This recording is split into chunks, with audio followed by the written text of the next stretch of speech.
Hello everyone and welcome back to my channel, or welcome if you are new. Today we are talking about big, old, chunky, hefty books. Like anyone else, I love a short book. I love the feeling of being able to read a book in a day. I love the feeling of satisfaction of quickly getting through a story, and I think short books are amazing because they can do so much in so few pages. But today we are not talking about short books. We are talking about the opposite. We are talking about those absolutely enormous 1,000-page plus books that I think are genuinely worth the time and worth the effort to read. Because there is something about a long book that when you find a good long book, they hit like nothing else, and they often end up being some of my favorite books of all time because of the time that you spend with these long books. But it's hard to know what is actually worth it, because big long books are a huge time investment. Sometimes some of these books that I'm going to talk about today have taken me longer than 6 months to read. So I feel like it's really important to try and differentiate between the books that are just very long and boring and the books that are an investment but also so worth the while. There is something that's so divisive about a long book. There's lots of people who only read long books and kind of scorn short book readers, but also on the other side, there's lots of people with big book fear who will not pick up a long book, won't pick up a book that's over 350 pages or 400 pages. But big books are also divisive within my own ratings, because either I find that I read a long book and I find it so annoying that I've wasted that much time with the book that hasn't given me enough payoff. Like, I end up feeling almost hoodwinked. So then I end up rating them a lot more harshly than if the same story and the same writing was in a 300-page book as opposed to a 600-page book. Then in the reverse, sometimes with long books, you end up reading them for such a long period of time that they almost just become part of your life. They become part of your day, and you just physically spend so much time with these books that it just makes me almost want to rate them higher anyway, because of the time sink into these books and because of what we've been through together. So as usual, we celebrate diverse reading here. So we are going through a few different genres. We are starting off with classics. We're getting the classics out of the way. But I also have some really fun fantasy ones to talk to you about today, and also some more contemporary books that are like historical fiction. So all the books I'm talking about today are over 500 pages, and most of them are in the 1,000-page range. So let's just jump right in. I'm going to start today with classics, and the longest book that I think I've ever read. So lucky enough for me, the longest book that I've ever read is absolutely worth the while, and it's so worth the time it took, and that is The Count of Monte Cristo. So I read this a couple of years ago, and it took me a good few months to get through. This book, I think, clocks in at around 1,300 pages. Some editions are even longer. This edition is almost 1,500 pages long, which just feels insane that I managed to read this book at all. I would not actually recommend reading it in physical form, because lugging this huge thing around is exhausting and it hurts your wrists. So maybe pick it up on a Kindle or an e-reader. But this book is so worth your time, and I think it's quite unique in terms of really long books because there is so much plot and so much action that happens in this book. So this book by Alexandre Dumas was first published in 1844, and it was published in a serialized format, which I think can come partway to explaining the absolutely huge length of this book. So this book is about Edmond Dantes, who is about to get married to the love of his life. He's also doing really well in his work. He's very well regarded and well loved, and then he gets imprisoned for 14 years for a crime that he didn't commit. So this book, you follow Dantes throughout the entire time of his imprisonment, and also what happens after and what happens to the people surrounding him and the reasons why he was wrongfully imprisoned. And it's a story all about love and betrayal, revenge and redemption, and honestly, it's such a ride. It's such a long book, but there's almost so many books within this book. There's so many side plots and interesting characters, and there's a lot of action scenes. At parts, I think it does really slow down, but I feel like the writing will just carry you through, And overall, I just think it's absolutely worth the time investment, and it explores just so many different themes as well. And I just feel like this book I can wholeheartedly recommend to so many different types of people, because there's so much within these pages that I feel like everyone will be able to get something out of it. Whether you're in it for the adventure and the pirates and the daring escapes and the revenge, or if you're in it for the jealousy and the love and the complicated relationships, I just think there's so much here, and I can absolutely wholeheartedly recommend this enormously long book. Next up, we have a absolute staple of any conversation surrounding long books, and it is a Russian classic, which is Anna Karenina by Leo Tolstoy. This is my first Russian classic, and I'm really, really glad that I started here. So if you are wanting to get into the Russian classics, then I would really recommend this as a place to start. Also because it just has one of the most iconic first lines that I will read out for you now in case you're not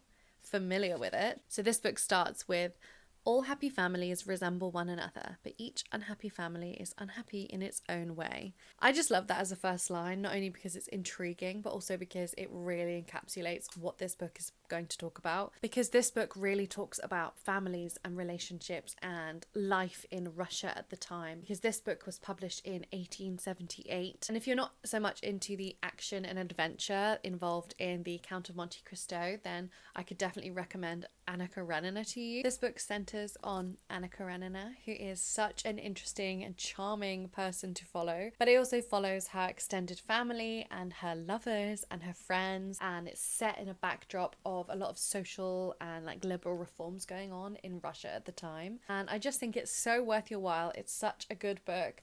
I do think there's a couple of more difficult aspects to reading this book. Number one being the character names, but there is a list of character names at the beginning. You'll just keep having to refer to it because a lot of the character names sound very similar to one another. And also there's like quite a big section of this book that is like dedicated to talking about farming and farming reforms, but it's kind of interesting in its own way if you just take it as like an academic exercise. It does kind of take you out of the like plot of the book for a little bit. But persevere, because it is very well worth it, and I absolutely love this book. Next up, we have a book that I was actually slightly hesitant to put into this video. I wasn't sure whether I would consider this ultimately worth the input, because this book took me such a long time to read. But I feel like I do want to talk about it here while I'm talking about big books and time investment and whether they're worth it or not. But this one is slightly less recommended than the other books, and that is Don Quixote, which I think I'm always saying wrong, so just ignore me or correct me in the comments, I don't really mind. But Don Quixote is a Spanish classic book, and it's kind of considered to be one of, or if not the first novel. So I really wanted to read it because I've also just heard so much about this book, and I also heard about how it's written. It's written in a very interesting way. But basically Don Quixote is following this man who's actually not called Don Quixote, he names himself that afterwards, but he gets obsessed with reading these fantasy romance novels basically, and he reads all about these great knights who go on these adventures, and they act with a code of honor, and they save princesses, and they get into battles, and they come out victorious. And he basically reads so many of these books that he begins to feel like he is in a book himself, and he starts acting like one of these knights. So that's kind of the beginning of this book, and you follow Don Quixote on his adventures with his servant Sancho, who's basically dragged along with him. I do love that as a setup because it's so relatable. Who doesn't want to just wake up one day and step inside one of the books that they're reading? That is entirely relatable to me. I think the difficulty with this book is that it is so long and so windy. It took me about 6 months to read, and there's also like a very interesting aspect to this book in terms of the narrator, or like the author of this book. I do feel like this is one of those books that I would have got a lot more out of had I been studying it. So I feel like maybe I should have read it alongside some kind of study guide, but it is definitely still worth it. I'm glad that I read it, but this is one that I don't think I'd ever reread, if you know what I mean. Whereas these other books, I think that they have such rereadability and I would get so much out of them a second time.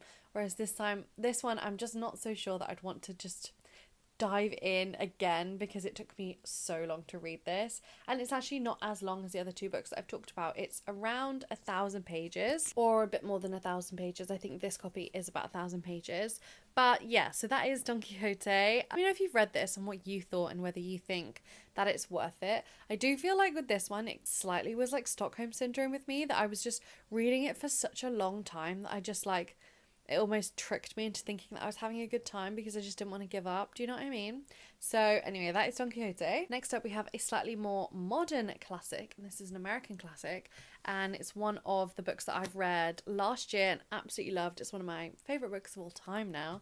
That is East of Eden by John Steinbeck. I absolutely adored this book. To me, this is one of those books that really encapsulates everything, and that's kind of what it's setting out to do, because in some ways this is a retelling of the book of Genesis in the Bible. So the story of Adam and Eve and also their first children, and I just absolutely loved reading it. It's not as long as some of the books that has been on this list. It comes in at around 600 pages. This copy is 600 pages. It doesn't even look that long. It's kind of deceptive in terms of the book itself, but it is pretty dense. There's a lot of words here and it will take you quite a long time. It's quite the investment, I think, but it's so worth it. So this book is set in the Californian Salinas Valley, and you are basically following the rise and fall of these two different families, the Trasks and the Hamiltons, and there are so many different characters that just will absolutely pull on your heartstrings, and you spend so long with them as they're growing up. You follow, I think, 2.5 generations of people in this book, and it is just, oh, I just absolutely loved it. It's really difficult to explain what this book is about because it's very much just kind of about these families, and to me this book is really about breaking the cycle of who you've been told to be, and it's about good versus evil, and it's about religion and humanity and love and betrayal, sibling rivalry. There's so much in this book and I just absolutely loved it. It is so very much worth your time, and also out of all the Steinbecks I've ever read, the absolute best. But I'm going to be reading a lot more of Steinbeck's other works very soon, so that's exciting. Next up we do finally have a book written by a woman. Sorry about that, classics are very heavily male centric, but this book is a long one and it's also so worth it, but my copy is very much battered up.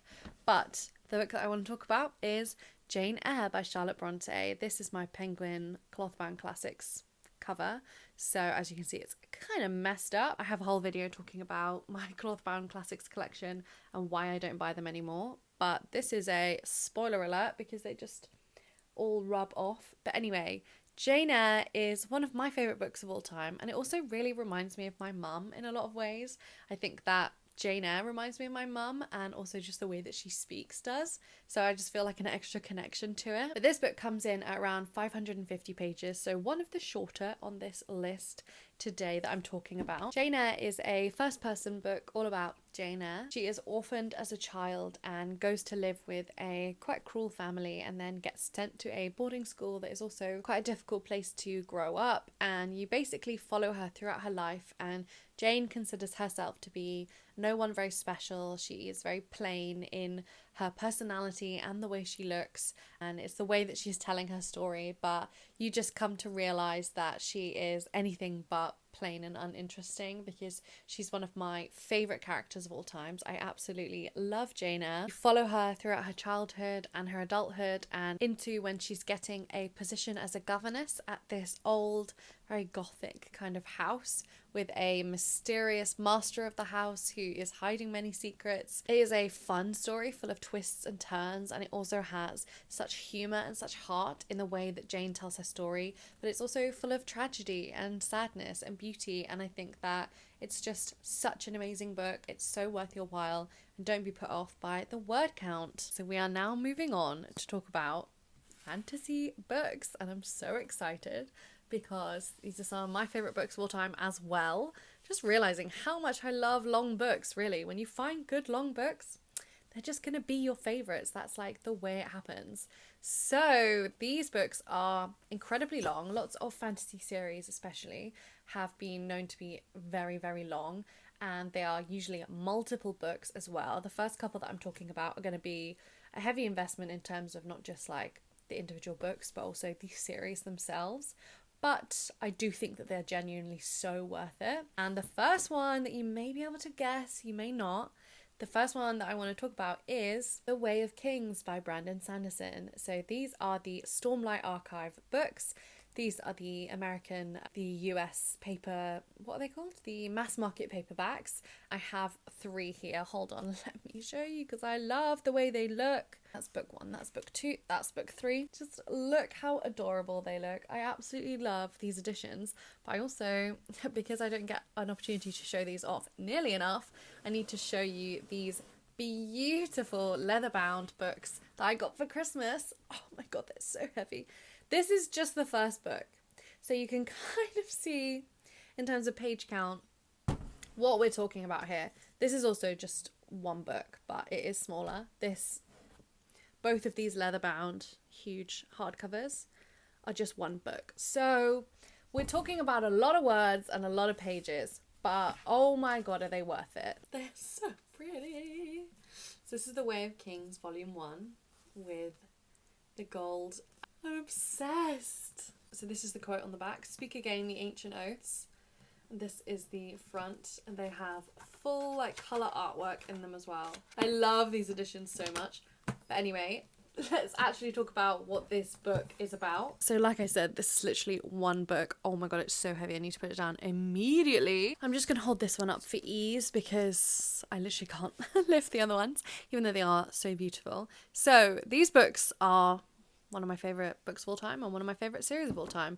And if you're interested in fantasy, you will have definitely heard about these books. If you're hesitant to start them because they are such a commitment, just jump in. People often say, I think, that these are difficult to get into and you should maybe start with Brandon Sanderson's other series that are more young adult leaning or like slightly less in terms of page count commitment. I honestly would say if you've read fantasy before and you like adult epic fantasy, just jump in with Way of Kings because it's the best series, so why would you deny yourself? Although Mistborn is absolutely amazing as well, and I absolutely love Mistborn too. But don't put them off in case you think you have to read loads of other books before you get here, because I do think that that is not really the case. These books are also incredibly hard to describe the plot because it's such an expansive world. I think one of the things that's more difficult about these books is the world building, but once you're in it, I think it's interesting enough that it will just keep you engaged and it will keep you excited to learn about the story. But maybe I'll tell you just a bit about the first book itself. So in the first book, we are following a few different characters, but primarily are following Kaladin, who is a slave, and he is being transported to somewhere called the Shattered Plains, where there is this ongoing war that's been going on for years and years between an unknown species and also the humans that are on this planet. After these people came in and seemingly for no reason killed the king of this kingdom. So you're following lots of different points of view. You're following the general of the army, you're following a scholar, you're following this slave who's Kaladin, and it is very political. There is a lot going on, there is so much plot, and honestly these are just so much fun and I really want to reread them right now. So I've got the first 3 books here. There's currently 4 books out, I think, and then the 5th book is coming at the end of this year. So it's a great time to start reading The Way of Kings by Brandon Sanderson. Just read them, they're just so good. So my other favourite fantasy series is similar in the fact that it's also many pages long, but it is also quite different, I would say, in tone. So The Way of Kings, Brandon Sanderson is very focused on the plot. The writing itself is pretty simplistic, I would say. Quite stripped back and like basic writing itself. It's very much the focus is on this world that he has created, and also the plot is just absolutely so much fun. But these next books I want to talk about for the reason of their writing themselves. I just absolutely love the way that they are written. So the books that I want to talk about are The Name of the Wind and The Wise Man's Fear by Patrick Rothfuss. I absolutely love these books, and be warned that this is a series. There is supposed to be a 3rd book. We've been waiting maybe over 10 years for it, and there's no hope in sight of that book being released. So know that going in. I don't really care because I love these first two books so much, and I will just keep rereading them because I love them that much. But if you don't like unfinished series, do not start with this. Go for Brandon Sanderson instead. He will finish everything because he writes an insane amount. But basically, The Name of the Wind and the longer book is The Wise Man's Fear. This is almost 1,000 pages, whereas the first book is around like 660 pages, but it's quite a lot of pages kind of combined. Basically, in this book, you are following this innkeeper who is telling a scribe the story of his life, and I don't even want to like tell you what it's kind of about because it's just so much fun to discover. The way that the story is being told adds so many layers to what the story is saying, if that makes any sense at all. But it's just so unique. I love the way words are used in this. The magic system is both based, there's a physics-based magic system, which is always very fun to me. I like when magic systems are quite structured in that way and it's very physics-based, but there's also a word-based magic system. So there is so much playing with words and different sentences and sentence structures and so much different, there's so much that you can really reread and just really dig into in these books, and I just absolutely love them. So they are so worth your time. So next up, I have a much more recent release. So this book just came out last year, I think, and I read it at the end of last year and I absolutely loved it. So worth your time. And this is something that is a brand new series, so if you want to jump on the hype train now, maybe it's a good time to start because it's going to be another series, and that book is The Will of the Many. This book comes in over 600 pages and I read it in I think 2 days because it is so engaging. It's so much fun. If you like Red Rising, I would say definitely pick this up because I feel like it's Red Rising done better or just like upgraded in a lot of ways. It's based in this world, this Roman inspired world where basically there is such a thing as your will, which is kind of something that you can cede to other people, and it's kind of your ambition, your life force, your driving force, your motivation, everything. And as you go up in the hierarchy of this world, people have more and more wills that are ceded to them. You follow an orphan boy who has never ceded his will to anyone for various reasons, but he's trying to escape notice from the kind of empire in this book. And then he is taken in by someone who wants to send him to this high class, high society military school, and he has to basically act as a spy. And it's so much fun. I loved it. There's so many points where my heart was literally racing when I was reading this book. And it also ends on such a cliffhanger that is so good, but also so frustrating that I cannot wait for the second book. But absolutely worth your time. If you are hesitating to pick this up, don't, because it's so good. And finally, for the last book in the fantasy section of this video, something written by a woman, thank goodness, we have this Sword of Kaigen. Oh my god, I almost hit myself in the face. I have the self-published copy. I absolutely loved this book so much, but be warned, it's a tearjerker. This is the most emotionally devastating of all of the fantasy books that I'm talking about today, so I would say go in prepared because it's not just as much of a pure thrill adventure ride as many of the other ones. This one is very emotionally devastating. So this is, like I said, an independently published book originally. I think it's been picked up now for traditional publishing, but also this is why I love picking up self-published or indie published books, because I do feel like you just get so much of a more unique experience. I don't know, like some of my favorite books that have been independently published are just like, they have something a little bit strange and a little bit like unpredictable about them, and that is something in this book that I feel like I just absolutely loved. So this book is a standalone as well, so if you don't want the commitment of jumping into a huge series, then definitely try out the Sword of Kaigen. So in this book you are following these people who live on this peninsula at the end of the empire, and in this world then there are people who can control different elements, and the people who live on this peninsula can control ice, and they are trained and bred to be these elite warriors and soldiers. They're at the top of their game, and that's why they are called the Sword of Kaigen, because they are protecting the rest of the kingdom from any attacks and invaders. And primarily in this you're following one family, and you're following the son and the mother of this family as new people come into this community, and through these characters you are realizing that there are things things that the Empire has not been telling them about their role in the Empire, and just the absolutely amazing way that this family is written, the son and the mother and also the father. It is heartbreaking and like so well done.